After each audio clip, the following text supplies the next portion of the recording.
បាទសួស្តីបងប្អូនទាំងអស់គ្នាវីដេអូមួយនេះខ្ញុំសូមធ្វើការ review ទៅលើ new tool new techniques ដែលខ្ញុំបានបង្ហាត់បង្ហាញទៅកាន់បងប្អូនឥឡូវនេះលទ្ធផលគឺចេញមកហើយល្អគួរសមណាស់បងប្អូនទាំងអស់គ្នាអញ្ចឹងកាលពីខែដើមខែថ្ងៃទី11ខែ10បាទលទ្ធផលណាពេលដែលខ្ញុំធ្វើការបង្ហាត់បង្ហាញហ្នឹងហើយលទ្ធផលចេញមកឃើញថាគណនីនេះគឺបានទទួលនៅផលចំណេញដូចដែលបានឃើញហ្នឹងជាង 6000 តាមអ្វីដែលបានបង្ហាត់បង្ហាញទៅលើ new tool new technique នេះតែម្ដងណាបងប្អូនទាំងអស់គ្នានៅក្នុងនេះគឺជា report ពេញលក្ខណៈរបស់វាតែម្ដងកន្លែងដែលយើងមើលមកខាងក្រោមណាគេដាក់ថា grow គឺ 61.57% បាទអញ្ចឹងដោយប្រើប្រាស់នៅ new tool new technique នឹងតែម្ដងណាហើយ draw down គឺ 7.8% អញ្ចឹងនៅក្នុងនោះវាមានទាំង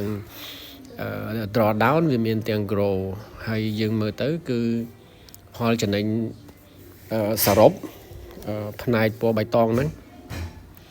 គឺបានជាង 9000 ហើយក៏មានការខាតណាកាត់ទូទាត់ឡតសើយទៅវិញជាង 2000 ដែរបាទអញ្ចឹងគឺនៅសល់ជាង $6000 ដែរណាអញ្ចឹងអាហ្នឹងគឺតាមរយៈបច្ចេកទេស new tool new technique ដែលខ្ញុំបានផាត់បង្ហាញបងប្អូនទាំងអស់គ្នាហ្នឹងណាបាទ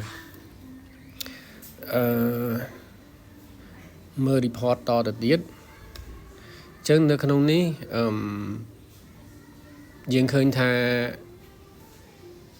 កន្លែងនេះគឺការចូលទីផ្សារច័ន្ទជាពុទ្ធពហុសុក្រណាលើកឡើងនៅថ្ងៃសៅរ៍ថ្ងៃអាទិត្យអត់មានការចូលផ្សារទេគឺ clear ស្អាតតែម្ដងបាទអញ្ចឹងថ្ងៃច័ន្ទនេះយើងចុចលើវាទៅយើងឃើញឲ្យ profit ចំនួនប្រមាណណាថ្ងៃច័ន្ទអញ្ចឹងទៅអង្គារអញ្ចឹងទៅណាពុទ្ធពហុសុក្រហើយបើយើងមើលទៅនៅក្នុងនេះគឺថ្ងៃពុទ្ធសំទោសថ្ងៃពហុនិងថ្ងៃសុក្រឃើញថាទិន្នន័យហ្នឹងគឺល្អយោងទៅតាម new technique new tool នឹងតែម្ដងណាឃើញថាវាដើរល្អនៅក្នុងថ្ងៃច័ន្ទដូចជាមិនសូវទេណាបើមើលតាម report ហ្នឹងអញ្ចឹងគឺចាប់ពីពាក់កណ្ដាលអាទិត្យទៅអាហ្នឹងគឺឃើញថាទីផ្សារហ្នឹងដើរល្អជាមួយនឹងបច្ចេកទេស new tool new technique ដែលខ្ញុំបានផាត់ផាញបងប្អូនហ្នឹងណាហើយយើងកន្លែងនេះគឺយើង manual គឺធ្វើដោយដៃទាំងអស់តែម្ដងបាទអញ្ចឹងឃើញ profit ឃើញ loss នៅក្នុងហ្នឹងអញ្ចឹងសូមបងប្អូនយកចិត្តទុកដាក់ទៅលើ new tool new technique ហ្នឹងតែម្ដងដែលខ្ញុំបានបង្ហាត់បង្ហាញប្រកបណាស់គឺវាទៅតាមចរិតលក្ខណៈរបស់អ្នក trade ម្នាក់ផ្សេងទៀតណានៅក្នុងការយកវាទៅប្រើប្រាស់អាហ្នឹងគឺចរិតលក្ខណៈហ្នឹងគឺចង់សំដៅមិនមែនទៅលើចរិតយើងល្អមិនល្អទេគឺសំដៅទៅលើចរិតលក្ខណៈរបស់យើងជាមួយនឹងទីផ្សារជាមួយនឹងយុទ្ធសាស្ត្រមួយនឹងតែម្ដងតែយើងអាចគ្រប់គ្រងវាបានប្រើវាបានល្អកម្រិតណាបន្ថែមទៀតអញ្ចឹងណាហ្នឹងហើយអញ្ចឹង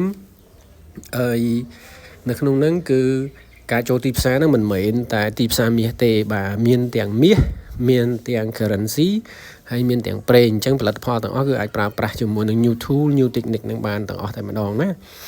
នៅក្នុងផលិតផលរបស់ក្រុមហ៊ុនយើងនឹងបាទអញ្ចឹងនេះគឺជាលទ្ធផលពីថ្ងៃទី11ខែ10ណាអញ្ចឹងវាមកដល់ពេលនេះវាជិតមួយខែណាបាទថ្ងៃច័ន្ទមួយខែពេញបាទអញ្ចឹងខ្ញុំគិតថាលទ្ធផលនេះសម្រាប់ខ្ញុំគិតថាវាល្អគួរសមដែរណាអញ្ចឹងគឺយើងយកទៅត្រង់ត្រាប់ប្រហាត់បង្ហាញបន្ថែមទៀតមានជាសំណួរអីផ្សេងជួបគ្នានៅក្រុមហ៊ុនហ្នឹងអាចសួរនាំបងបន្ថែមទៀតបានណាគិតថាវាល្អគួរសមដែរសម្រាប់យើងហើយ tool នេះគឺមិនជាលំបាកទេងាយស្រួលក្នុងការប្រើប្រាស់ក្នុងការបញ្យល់ទៅដល់អតិថិជននិងយើងខ្លួនឯងបានយល់ខ្លួនឯងកាន់តែងាយតែម្ដងណាទាំងអស់គ្នាអូខេហ្នឹងហើយអញ្ចឹងនេះជាការ review ទៅលើ new tool new techniques ដែលខ្ញុំបានបង្ហាត់បង្ហាញទៅដល់បងប្អូនណាងាយយល់ស្រួលប្រើហើយនេះគឺជាលទ្ធផលពិតជាក់ស្ដែងបាទសូមអរគុណ